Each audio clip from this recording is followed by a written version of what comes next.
Assalamualaikum semuanya. Semoga kalian semua dalam keadaan sehat dan dilancarkan rezekinya. Amin ya robbal alamin. Malam itu Baginda Raja terlihat sangat gelisah. Badannya terasa letih, namun tak bisa tidur. Padahal ia sudah berusaha memejamkan mata selama beberapa menit, namun hasilnya tetap nihil. Hingga pertengahan malam tiba, Baginda Raja masih saja belum bisa memejamkan matanya. Ia pun lalu memanggil salah seorang pengawal istana.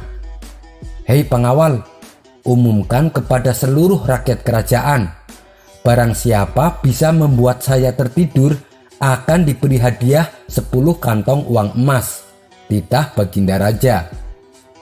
Pengawal istana bergegas memberi isyarat kepada bawahannya agar bergerak cepat. Maka disebarlah seluruh pasukan ke setiap pelosok desa untuk mengumumkan sayembara tersebut. Tak lama berselang, datanglah 2 orang peserta yang berminat mengikuti sayembara. Setelah diizinkan oleh pengawal, mereka berdua masuk ke kamar Baginda secara bergantian. Peserta pertama masuk ke dalam kamar pribadi raja. Ia duduk di kursi yang sudah disediakan oleh pengawal. Peserta pertama memulai ceritanya.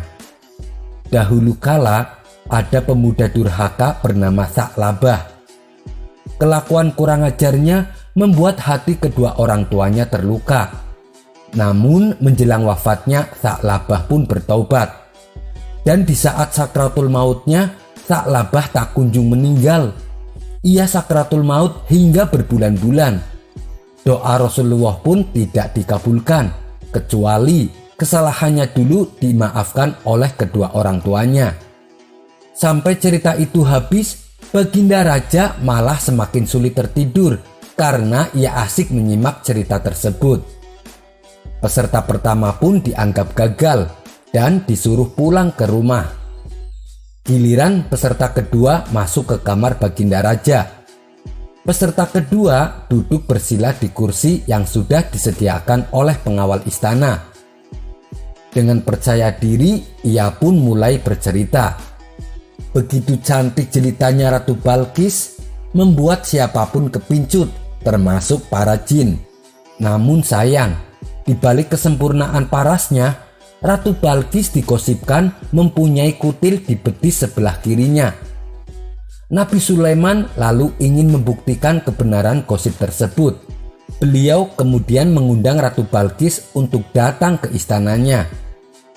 Karena penasaran dengan kelanjutan ceritanya, Baginda Raja malah dibuatnya menjadi susah tidur. Peserta kedua pun dianggap gagal. Ia dipersilahkan kembali pulang ke rumahnya. Hal ini membuat pengawal istana pusing 7 keliling karena raja mereka tak kunjung bisa tidur. Di puncak kekesalan Baginda Raja, pada saat itulah Abu Nawas datang. Ia memasuki kamar Baginda dan memberi hormat. Kemudian Abu Nawas duduk di sebelah Baginda Raja yang sedang rebahan di tempat tidurnya. Setelah dipersilahkan, Abu Nawas mulai bercerita. Dulu ada seekor raja semut yang kurang kerjaan. Ia masuk ke kuping sebelah kanan orang yang sedang tidur. Lalu ia keluar lagi, masuk lagi, dan keluar lagi. Kemudian masuk ke kuping kiri, keluar lagi, masuk lagi, dan keluar lagi. Baginda Raja pun kesal mendengar kisah yang dituturkan oleh Abu Nawas. Ia menjadi jenuh dan sama sekali tidak tertarik dengan ceritanya, sehingga Baginda Raja memiringkan tubuhnya membelakangi Abu Nawas. Akan tetapi Abu Nawas terus saja melanjutkan ceritanya. Akibat cerita yang menjenuhkan itu, Baginda Raja pun mulai menguap beberapa kali. Perlahan Baginda Raja mulai mengatupkan kedua matanya, dan akhirnya Baginda Raja pun bisa tertidur. Keesokan harinya, Abu Nawas kembali dipanggil ke istana untuk menghadap Baginda Raja. "Hei Abu Nawas, ceritamu itu memang aneh dan sangat menjenuhkan. Akan tetapi, kamu telah berhasil membuat saya tertidur. Silahkan, kamu ambil hadiah yang sudah saya janjikan," kata Baginda Raja kepada Abu Nawas. "Terima kasih Paduka yang mulia, hamba ikut bahagia karena Baginda tadi malam bisa tidur dengan nyenyak." Akhirnya Abu Nawas pun pulang sambil membawa hadiah dari Baginda Raja. Sekian dulu perjumpaan kita kali ini. Sampai bertemu lagi di kisah selanjutnya.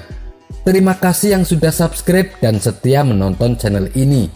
Wassalamualaikum warahmatullahi wabarakatuh.